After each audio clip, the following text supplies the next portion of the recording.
नमस्कार मित्रांनो. याला काय म्हणतात याच्याबद्दल मी तुम्हाला सांगणार नाही आहे, बट याला ठेवायचं कसं याच्याबद्दल आज मी तुम्हाला माहिती देणार आहे. हे कसं ठेवायचं हे सगळ्यांनाच माहिती आहे. नसेल माहिती तुम्ही आमचे जुने व्हिडिओ बघू शकता, याच्यात मी सगळं एक्सप्लेन केलेलं आहे. बट हे ठेवताना तुम्ही जेव्हा हे ठेवल्यानंतर जरी तुमची ही जाळी जर खालच्या प्लायला टच होत असेल तर याला ठेवून काहीच मतलब नाही, सगळं तुम्ही काढून फेकले तरी चालते. आता इकडे या. याच्यात पहा, जेव्हा तुम्ही याच्यावरती कॉन्क्रीट करता, आता माझं वजन म्हणजे कॉन्क्रीटचं वजन तुम्ही असं कन्सिडर करू शकता.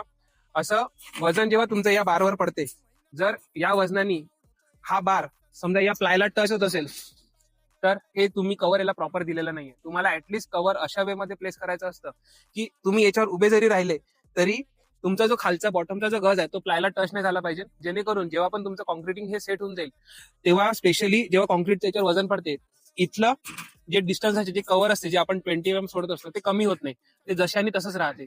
या वे मध्ये तुम्हाला तुमचे जे सगळे कव्हर असतात ते कव्हर प्लेस करायचे असतात. साधारणतः 1.5 ते 2 फुटांच्या स्पेसिंग मध्ये तुम्हाला हे सगळे कव्हर ब्लॉक्स ठेवायचे असतात. त्यांची स्पेसिंग 1.5 ते 2 फुटांमध्ये असली पाहिजे. या गाल्यामध्ये तुम्ही बघू शकता सगळे आपण कव्हर तसेच लावलेले आहे. कुठे जरी मी चाललो तरी खालचा जो गज आहे, बॉटम रेन्फोर्समेंट आहे, तो खालच्या प्लायला टच होत नाहीये. तर या पद्धतीने तुम्हाला तुमचे कव्हर ब्लॉक हे प्लेस करायचे असतात. आणि अशाच इंजिनिअरिंग टिप्स आणि ट्रिक्स तुम्ही आमच्या चॅनलला फॉलो करू शकता. धन्यवाद.